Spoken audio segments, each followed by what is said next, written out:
जो हमारे परिवार के बेटे बेटियों को आत्महत्या के लिए मजबूर करेगा, तो ऐसे किसी तंत्र का हिस्सा हम नहीं बनना चाहेंगे। ये चुनाव लड़ने की बात नहीं है, ये पूरे एकीकरण की बात है। सामान्य वर्ग और ब्राह्मण समाज के साथ जो अत्याचार हो रहा है उसमें समाज ही अपने आप एक विकल्प के रूप में वैकल्पिक व्यवस्था के लिए और स्वयं सामान्य वर्ग के लिए जो यूजीसी का जो रेगुलेशन लाया गया 2026 का 13 जनवरी का जो भारत सरकार का बजट है अत्यंत ही निंदनीय है। इससे सिर्फ एक ही नियति हो सकती है, आप शॉर्ट टर्म में आप चुनाव जीत सकते हैं, आपको थोड़ा बहुत वोट मिल जाएगा, लेकिन एंड में आप चले जाएंगे, लेकिन देश को सिविल वॉर सिचुएशन में आप छोड़ के जाएंगे। सामान्य वर्ग पहली बार इतना मुखर हुआ है। आप किसी भी सोशल मीडिया, किसी भी ग्रुप, किसी भी व्हाट्सएप, इंस्टाग्राम पे देखेंगे, सामान्य वर्ग अलग हो चुका है।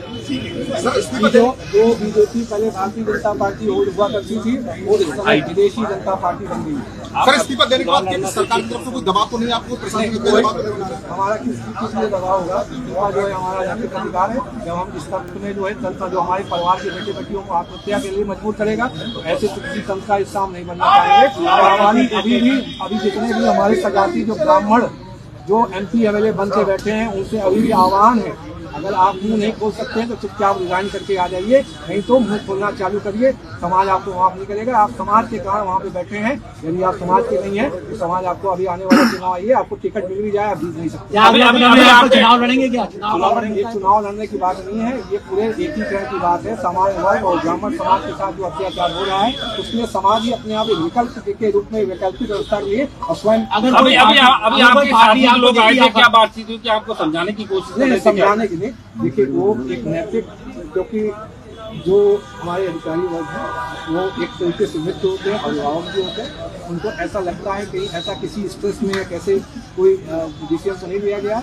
मैंने उनको यही समझाया कि पूरे बुद्धि विवेक के सहज और जो जिस तरीके की पूरी राज्य सरकार और केंद्र सरकार की जो नीतियाँ चल रही हैं, राज्य सरकार की तो साथ साथ ब्राह्मण योगी नीतियाँ चल रही हैं, केंद्र सरकार की जो है ये सामान्य वर्ग के लिए जो यूजीसी का जो रेगुलेशन लाया गया 2026 का 13 जनवरी का जो भारत सरकार का बजट है अत्यंत ही निंदनीय है। इससे सिर्फ एक ही नियति हो सकती है, आप शॉर्ट टर्म में आप चुनाव जीत सकते हैं, आपको थोड़ा बहुत वोट मिल जाएगा, लेकिन एंड में आप चले जाएंगे, लेकिन देश को सिविल वॉर सिचुएशन में आप छोड़ के जाएंगे। ब्राह्मण समाज से बात हुई थी पहले इस्तीफा देने से पहले?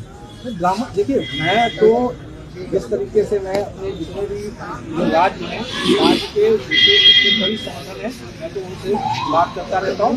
सभी की खासकर एक बार पहली बार ऐसा हुआ ब्राह्मणों के साथ सामान्य वर्ग के सवर्ण संगठन जो करंट जो एस्टेब्लिशमेंट है, जो केंद्र सरकार राज्य सरकार के प्रति वो अगेंस्ट हो गए हैं, विरोध में। क्या पार्टी बनाएंगे इसके बाद आप? ये समाज तय करेगा, मैं कुछ तय नहीं करूँगा। समाज के पहले तो माननीय जनप्रतिनिधियों से बात करनी है। आप किस लिए यहाँ बैठे हैं? जब जनता के साथ ब्राह्मण जनता या सामान्य वर्ग की जनता के साथ अत्याचार हो रहा है तो आप कॉर्पोरेट कंपनी के एम्प्लॉय बन गए। जब तक कॉर्पोरेट कंपनी का हाई कमांड नहीं बोलेगा कि तुम्हें राइट वाला हैंड हिलाना है, लेफ्ट वाला हैंड हिलाना है, तब आप काम करेंगे। आप तो लगता है जो अपने बहू बेटियों को जो इज्जत होती रहेगी तब भी आपसे मुंह नहीं खुलेगा, क्योंकि आपकी जो कॉर्पोरेट कंपनी का जो एम्प्लॉय है, जो CEO है, उसने आपसे बात की। ठीक है। अलंकार अग्निहोत्री जिंदाबाद जिंदाबाद जिंदाबाद जिंदाबाद जिंदाबाद। इधर आओ। वापस लो वापस लो वापस लो वापस लो।